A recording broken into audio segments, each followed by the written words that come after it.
গ্রীষ্ম বর্ষা বিনীতি ভরসা। হ্যাঁ, বিনীত শপিং সিটি। নমস্কার, আপনারা দেখছেন হুগলি আপডেট। আপনাদের সঙ্গে আমি উষা। আসছি খবরে। হুগলির আরামবাগে মেডিকেল কলেজ হাসপাতালে শিশুর মৃত্যুকে ঘিরে চাঞ্চল্য।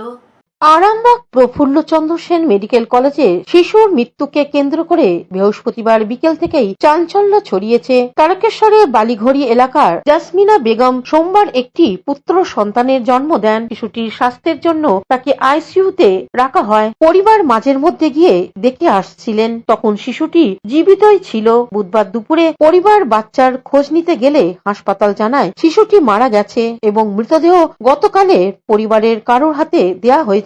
পরে জানা যায় ভুলবশত শিশুটির মৃতদেহ অন্য একটি পরিবারকে দেয়া হয়েছে এবং তারা সেটি নিজেদের সন্তানের দেহ ভেবে দাফনও করে ফেলেছে। এই ঘটনার সামনে আসতেই হাসপাতালে গাফিলতি নিয়ে তীব্র ক্ষোভ দেখা দেয়। পরে কর্তৃপক্ষ ভুল স্বীকার করে। পরিস্থিতি দেখে আরামবাগ থানার আইসি রাকেশ সিং হাসপাতালে যান এবং পরে পরিবারকে থানায় নিয়ে গিয়ে কথা বলেন। কারোর সঙ্গে বদল হয়ে যায়। আর একটা বাচ্চা আছে, তাকে আমাদেরকে দেখানো হয়নি, তাকে এখনো পর্যন্ত সামনে আনাও হয়নি। আমরা এখনো অবধি বাচ্চার কোনো হদিশই পাইনি। শুনেছি নাকি আজ কালকে রাত্রির বেলায় আবার সেই বাচ্চাটাকে আবার তাদের হাতেই তুলে দিয়েছে। একটা বাচ্চা দিয়েছে, তারা সব কিছু দাও সংস্কার করে ফেলেছে, কাপন দাপন করে ফেলেছে। তারপরও চুপু ডেকে এইখান থেকে সব ডাক্তার কর্মীরা থেকে তাদেরকে গোপনে দিয়ে ফাইট করে দিয়েছে। আপনাদের কি অভিযোগ? আমাদের অভিযোগ কি, আমাদের বাচ্চা যেখানে আমরা খবর পাইনি বাচ্চা বেঁচে আছে কি বাচ্চা মৃত, আমরা এখনো জানতে পারিনি। আমরা চাই এইখানে আমাদের সামনে আমাদেরকে কৈফিয়ত দিক কি আমাদের বাচ্চা কোথা গেল, কি করে অন্য কারোর হাতে যায়, আর অন্য কারোর হাতে যেখানে গেছে আর একটা বাচ্চা আমাদের সামনে আনা হোক। দুটো বাচ্চা কি একসাথে ছিল? বলতে পারছি না, আইসিইউ ছিল, আমাদেরকে আইসিইউ ঢুকতে দেওয়া হয়নি। এক জায়গায় ছিল কি দূরে ছিল আমরা জানি। এই বিষয়টা কিন্তু হাসপাতালের মানুষরা বা পুলিশরা ধামাচাপা দিতে চাইছে, আমরা গরিব অসহায় বলে, আমাদের টাকার জন্যই বলে। কিন্তু এইটা বারবার এরকম ধারা, আজ আমাদের হয়েছে কাল অন্য কারোর হবে। আমরা চাই এই বিষয়টা সবাই সতর্ক হোক, সবাই জানুক এই বিষয় নিয়ে, আর এই ব্যাপারে না এরকম কিছু হয় হাসপাতালে কড়াকড়ি আইন হোক। আপনারা থানায় অভিযোগ করেছেন?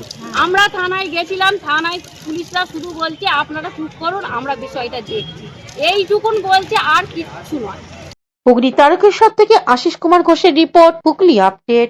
এসআইআর কর্মসূচিতে যৌন কর্মীদের জন্য বিশেষ সুবিধার দাবিতে নির্বাচন কমিশনের হিন্দু মহাসভা। কলকাতার সোনাগাছি ও অন্যান্য যৌনপল্লীতে থাকা যৌনকর্মীরা এবং এই পেশার সাথে যুক্ত বাংলার কয়েক হাজার মানুষ এসআইআর এর ফর্ম পূরণে যাতে কোনো সমস্যায় না পড়েন, সেই জন্য নির্বাচন কমিশনের কাছে দরবার করল ভারতের অন্যতম প্রাচীন রাজনৈতিক দল অখিল ভারত হিন্দু মহাসভা। রাজ্য সভাপতি ডক্টর চন্দ্রচূড় গোস্বামীর নেতৃত্বে হিন্দু মহাসভার সদস্যরা সোনাগাছির অঞ্চলের যৌন কর্মীদের সাথে সৌজন্য সাক্ষাৎ করলেন এবং এরপর নির্বাচন কমিশনের ডেপুটেশন জমা দিয়ে যৌন কর্মীদের জন্য বিশেষ সুবিধা প্রদানের দাবি করলেন। তারপর যৌন কর্মীদের প্রতি সহযোগিতার চিঠি ও নির্বাচন কমিশনের ডেপুটেশনের রিসিভ কপি হিন্দু মহাসভার পক্ষ থেকে তুলে দেওয়া হল যৌন কর্মীদের বৃহত্তম সংগঠন দুর্বার মহিলা সমন্বয় কমিটির সম্পাদিকা বিশাখা নস্করের হাতে। হিন্দু মহাসভার রাজ্য সভাপতি ডক্টর চন্দ্রচূড় গোস্বামী এক সাক্ষাৎকারে জানান, নমস্কার, আমি ডক্টর চন্দ্রচূড় গোস্বামী, অখিল ভারত হিন্দু মহাসভার রাজ্য সভাপতি। আপনারা সবাই জানেন ভারতের ইলেকশন কমিশন যে এসআইআর চলছে, তো সেই বিষয়ে আমাদেরই সমাজের অবিচ্ছেদ্য অঙ্গ আমরা মনে করি যে যৌনকর্মী বা সেক্স ওয়ার্কার রয়েছেন, তারা অনেক ক্ষেত্রে বিভিন্ন রকম সামাজিক বা টেকনিক্যাল প্রতিবন্ধকতা ফেস করছেন বলে ওনারা আমাদেরকে জানিয়েছেন। ওনাদের বক্তব্য, ওনারা দীর্ঘদিন বাড়িতে যাননি এবং সেই সাথে ওনাদের পরিবারের সদস্যরাও অনেক সময় তারা যে পেশার সাথে যুক্ত সেটা প্রকাশ্যে বলতে সংকোচ বোধ করছেন। তো সেই জন্য হিন্দু মহাসভার সাথে ওনারা যোগাযোগ করেছেন, তাদের সাথে দফায় দফায় আলোচনা হয়েছে। আমরা আমাদের মাননীয় ইলেকশন কমিশনের কাছে ডেপুটেশন দিলাম এবং আমরা জানালাম যে তাদের জন্য যাতে একটা বিশেষ কোনো ব্যবস্থা করা যায়, কারণ আমরা বিশ্বাস করি যেখানকার মাটি নিয়ে দেবী দুর্গা তৈরি হন, দুর্গা পূজিত হন সারা পৃথিবীতে, সেখানকার মাটির, সেখানকার যারা অধিবাসী বা বসবাস করতে বাধ্য হচ্ছেন, তাদেরও গণতান্ত্রিক পদ্ধতিতে মৌলিক অধিকার রয়েছে ভোটাধিকার থাকার। তো তাতে যাতে কোনো রকম ভাবে ওনাদের কোনো সমস্যা না হয় সেই জন্য আমরা আজকে ভারতের ইলেকশন কমিশনকে অখিল Bharat Hindu Mahasabha one of the oldest political পার্টির পক্ষ থেকে আমরা ডেপুটেশন দিলাম এবং আমরা সার্বিকভাবে ওনাদের পাশে রয়েছি। আমরা এটাও ঘোষণা করছি বিভিন্ন প্রতিষ্ঠান, বিভিন্ন রাজনৈতিক দল যেখানে ওনাদেরকে শ্রমিক এই সম্মান দেওয়ার ব্যাপারে আলোচনা করছেন, আমরা আরো এক ধাপ এগিয়ে বলে গেলাম যারা ভারতীয় যৌনকর্মী তাদেরকে আমরা, তারা যদি আগ্রহী থাকেন আগামী দিনে তারা যাতে বিভিন্ন জায়গায় 2026-এর নির্বাচনে বিভিন্ন কেন্দ্রে হিন্দু মহাসভার প্রার্থী হতে পারেন তাতেও আমাদের আগ্রহ রয়েছে। তারা আগ্রহী থাকলে আমরা নিশ্চয়ই দুহাত বাড়িয়ে দেব। আপনারা এই অভিযানে, এই উদ্যোগে হিন্দু মহাসভা এবং আমাদের যে ফ্লাইং যৌনকর্মী রয়েছেন এবং শোভাবাজার, সোনাগাছি এবং আরো অন্যান্য জায়গায় যে যৌনকর্মী বন্ধুরা রয়েছেন, আপনারা পাশে থাকুন, আশীর্বাদ করুন। জয় হিন্দ, জয় ভারত। কৌশিক ঘোষের রিপোর্ট, হুগলি আপডেট। স্ত্রীর হাতে স্বামী খুন, তারকেশ্বরে পুলিশের হাতে গ্রেপ্তার স্ত্রী। এবার স্ত্রীর হাতে স্বামীর খুনের ঘটনায় ব্যাপক চাঞ্চল্য ছড়ালো তারকেশ্বরে। বুধবার এই চাঞ্চল্যকর খুনের ঘটনা সামনে আসতেই ব্যাপক উত্তেজনা ছড়ালো তারকেশ্বরে কেশবচক এলাকায়। পুলিশ সূত্রে জানা গেছে, মঙ্গলবার গভীর রাতে পারিবারিক বিবাদের জেরেই স্বামীকে খুন করেন স্ত্রী কদম মণ্ডল। ঘটনার খবর পেয়েই দ্রুত অভিযুক্তকে গ্রেপ্তার করে তারকেশ্বর থানার পুলিশ। স্থানীয় সূত্রে জানা গেছে, বহুদিন ধরেই দাম্পত্য কলহ চলছিল, তবে এমন ভয়ঙ্কর পরিণতি হবে তা কেউ ভাবতে পারেনি। অভিযুক্তকে চন্দননগর মহকুমা আদালতে পেশ করা হয়। আদালতে পুলিশের হেফাজতে নেয়ার আবেদন জানায় তদন্তকারী দল। কি কারণে এই হত্যার ঘটনা, নেপথ্যে অন্য কেউ জড়িত কি না, ঘটনার পরিকল্পনা আগেই করা হয়েছিল কিনা, পুরো ঘটনা খতিয়ে দেখতে তদন্ত শুরু করেছে তারকেশ্বর থানার পুলিশ। এই বিষয়ে পরিবারের পক্ষ থেকে সাংবাদিকদের কি জানাচ্ছেন শুনবো।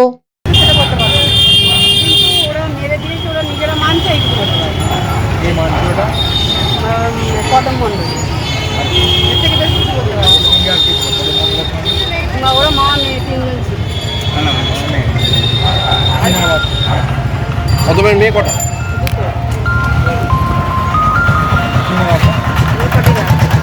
আপনার নাম? রূপালী রায়।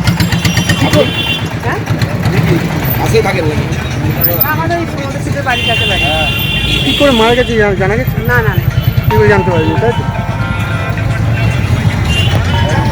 হুগলি তারকেশ্বর থেকে আশিস কুমার ঘোষের রিপোর্ট, হুগলি আপডেট। হুগলির আরামবাগে এসআইআর ক্যাম্প ঘুরে দেখলেন মন্ত্রী অরূপ বিশ্বাস। হুগলির আরামবাগে এসআইআর ক্যাম্প পরিদর্শন করলেন মন্ত্রী অরূপ বিশ্বাস, সাংসদ মিতালি বাগ, ধনিয়াখালীর বিধায়ক অসীমা পাত্র সহ ও অন্যান্য বিধায়কগণ। কেন্দ্র সরকার, রাজ্য সরকারের বিরুদ্ধে বিভিন্ন ষড়যন্ত্র এবং ভোটার কার্ড বাতিলের বিরুদ্ধে এই কথাই বললেন মন্ত্রী অরূপ বিশ্বাস।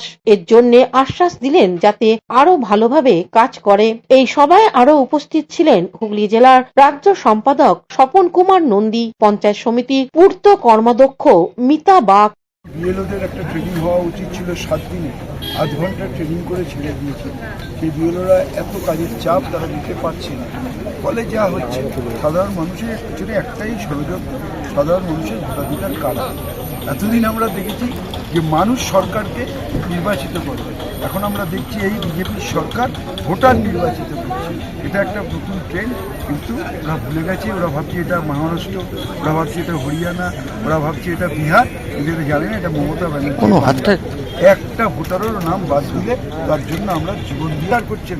অভিষেক বন্দ্যোপাধ্যায় চিৎকার করছেন, বলছি তো মানুষের গণতান্ত্রিক ভোটাধিকার কারার প্রক্রিয়াই হচ্ছে এসআইআর, যাতে বৈধ ভোটাররা ভোট দিতে না পারে। এটা বিজেপির চক্রান্ত। অ্যাকচুয়ালি ইলেকশন কমিশন তো কিছু নয়, ওটা হচ্ছে ছোটো জগন্নাথ। আসল হচ্ছে বিজেপি, মানে ইলেকশন কমিশন হচ্ছে বিজেপির বিটি ক্রিয়ায়। তার জন্য 2 বছর সময় লাগে, 2 মাসে এটা করা যায় না। এটাই আজকের ইলেকশন কমিশনকে এসআইআর নিয়ে তৃণমূল লিখিতভাবে জানিয়ে দিয়েছে। বৈধ ভোটারকেই আমরা চাই, মৃত ভোটার, এই ভোটার, এগুলো বিজেপির কথা আপনি বলছেন কেন? বিজেপির হয়ে আপনি প্রচার না করে সাধারণ মানুষের হয়ে প্রচার করুন, কাজে লাগে। কারণ সাধারণ মানুষের ভোটাধিকার যাচ্ছে, আবার এদিকে সব জায়গায় ডিটেনশন ক্যাম্প করতে বলছে। আরে আপনিও তো একজন সাংবাদিক, এই দেশের মানুষ, আপনিও তো একজন ভোটার। আপনার নামটা বাদ দিয়ে যদি ডিটেনশন ক্যাম্পে পাঠায়, তখন এই কোশ্চেনটা আপনি আমাকে আর করবেন। কৌশিক ঘোষের রিপোর্ট, হুগলি আপডেট। এখন নিয়ে নেব বিজ্ঞাপন বিরতি। বিরতির পর ফিরে আসছি খবরে।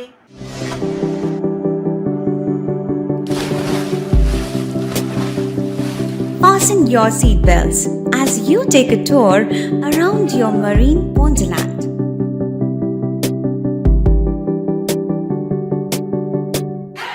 Spend a day at Aqua Marina and enjoy an array of water slides that give you butterflies in your tummy.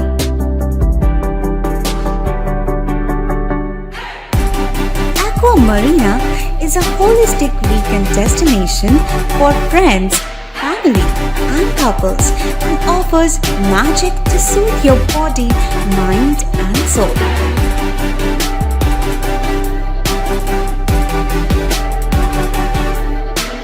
Aqua Marina, your customized magician. Welcome aboard and see the magic unfold. শীত গ্রীষ্ম বর্ষা পিনিতি ভরসা। হ্যাঁ, পিনিত shopping city. যে কোনো মরশুমের readymade জামা কাপড় পাওয়া যায় একই ছাদের তলায়। ছোট থেকে বড়, পুরুষ, মহিলা ও শিশুদের একমাত্র নির্ভরযোগ্য প্রতিষ্ঠান। শীতকালীন যে কোনো শাড়ি, জিন্স, টপ, কুর্তি, চুড়িদার, পাঞ্জাবি মানেই পিনিত শপিং সিটি। আখন বাজার, চুঁচুড়া, Hooghly. Amala nursing home. Enjoy a weekend at Vedam, the paradise of peace. A home away from home.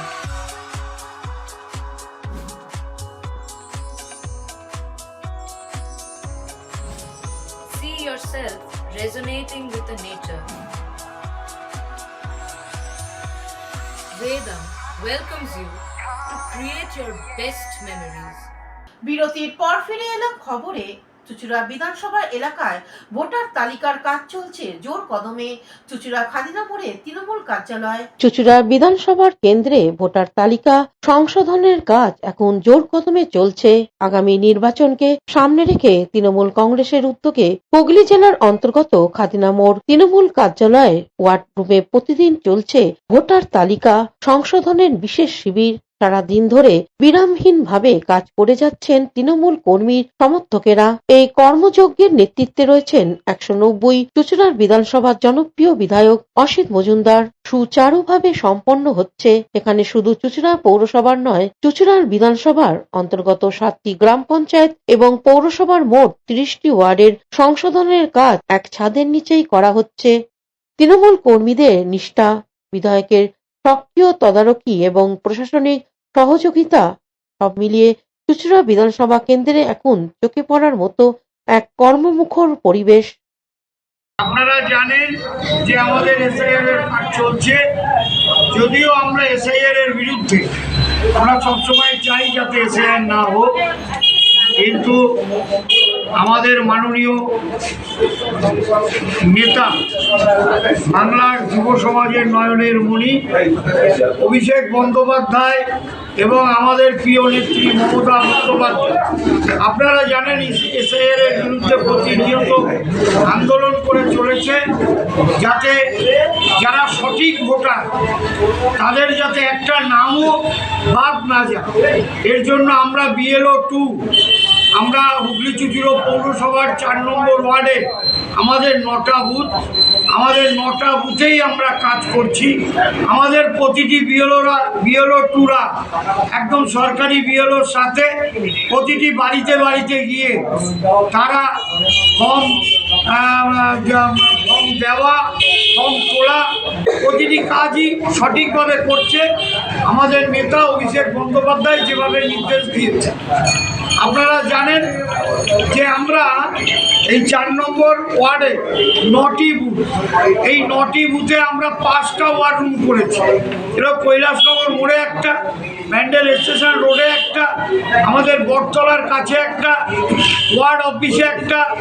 এইভাবে এছাড়াও আমরা যারা BLO 2 আছে, যারা প্রতিটি বুথের দায়িত্বে, তারা পাড়ায় পাড়ায় ঘুরেও তারা কাজ করছে। এবং আমরা মাননীয় মুখ্যমন্ত্রী মমতা বন্দ্যোপাধ্যায়, আমরা তৃণমূল কংগ্রেসের মামাটি মানুষের দল, আমরা প্রতিটি মানুষের সাথে, শুধু আজকে এসআইআর নয়, আমরা কেন্দ্রীয় বিজেপি সরকারের প্রতিটি আন্দোলন আপনারা দেখেছেন বাংলা ভাষার বিরুদ্ধে। হুগলি থেকে অভিষেক গুপ্তা ও চন্দনা দত্তের রিপোর্ট, হুগলি আপডেট। প্রয়াত মলয়া মুখার্জির চতুর্থ বার্ষিকী স্মরণ সভা অনুষ্ঠিত হলো নিজ বাসভবনে। প্রয়াত মলয় মুখার্জির চতুর্থ মৃত্যুবার্ষিকী স্মরণীয় করে রাখতে 26শে নভেম্বর হুগলির রায়বাজারে তার নিজ বাসভবনে অনুষ্ঠিত হলো এক সঙ্গীতা অনুষ্ঠান এবং শ্রদ্ধাঞ্জলি সভা। অনুষ্ঠানে আয়োজক ছিলেন তার একমাত্র পুত্র, সুপ্রিম কোর্টের বিশিষ্ট আইনজীবী এবং অল ইন্ডিয়া লিগাল এড ফোরামের সাধারণ সম্পাদক জয়দীপ মুখার্জি। অনুষ্ঠানের শুরুতে প্রয়াত মলয়া মুখার্জির প্রতিচ্ছবিতে ফুল মাল্য অর্পণ করে শ্রদ্ধা নিবেদন করেন পুত্র জয়দীপ মুখার্জি। এরপর 1 মিনিট নীরবতা পালন করে ওনাকে স্মরণ করা হয়। শুরু হয় মনোজ্ঞ সাংস্কৃতিক সন্ধ্যা। সঙ্গীত পরিবেশনার মাধ্যমে উপস্থিত দর্শকদের হৃদয় জয় করে নেন প্রখ্যাত রবীন্দ্রসঙ্গীত শিল্পী ও অধ্যাপক অলোক রায় চৌধুরী। গান পরিবেশনার মাধ্যমে হলঘর হয়ে ওঠে আবেগময় ও ভাব গম্ভীর। সুপর্ণা ব্যানার্জির হৃদয়স্পর্শী গান উপস্থিত সকলকে মুগ্ধ করে তোলে। আজকের এই অনুষ্ঠানে এলাকার শতাধিক সঙ্গীত প্রেমী মানুষ উপস্থিত ছিলেন। পরে সংবাদ মাধ্যমকে আইনজীবী জয়দীপ মুখার্জি ও সঙ্গীত শিল্পী অলোক রায় চৌধুরী এক সাক্ষাৎকারে জানান, মলয়া মুখোপাধ্যায়ের আজকে চতুর্থ প্রয়াণবার্ষিকী। এই চতুর্থ প্রয়াণবার্ষিকীতে প্রত্যেক বছরের নয়, এবছরেও আমরা রবীন্দ্রসঙ্গীতের মাধ্যম দিয়ে তাকে স্মরণ এবং শ্রদ্ধা জানাচ্ছি। এবারে আমাদের অনুষ্ঠানে উপস্থিত হয়েছে বিশিষ্ট রবীন্দ্রসঙ্গীত শিল্পী অলোক রায় চৌধুরী সহ সুপর্ণা বন্দ্যোপাধ্যায় সহ অন্যান্য বিশিষ্ট ব্যক্তিবর্গ। আমরা তাকে স্মরণ এবং শ্রদ্ধার মাধ্যম দিয়ে মলয়া মুখার্জি যে একজন সংস্কৃতিবান মহিলা ছিলেন তাকে আমরা স্মরণ করছি। এটা কততম মৃত্যুবার্ষিকী? এই চতুর্থ মৃত্যুবার্ষিকী। এই অনুষ্ঠানে আসতে পেরে ভালো লাগছে। আমার প্রথমবার আসা। অনুষ্ঠান তো নানা জায়গাতেই করি, সারা পৃথিবীতে করি, কিন্তু এই ধরনের স্মরণ অনুষ্ঠানে এলে তার মান এবং মাত্রা অন্য থাকে, আমাদের অনেকটা মনোযোগী ভূমিকায় দেওয়া, সেই চেষ্টাই করবো। আপনার নামটা? অলোক রায় চৌধুরী।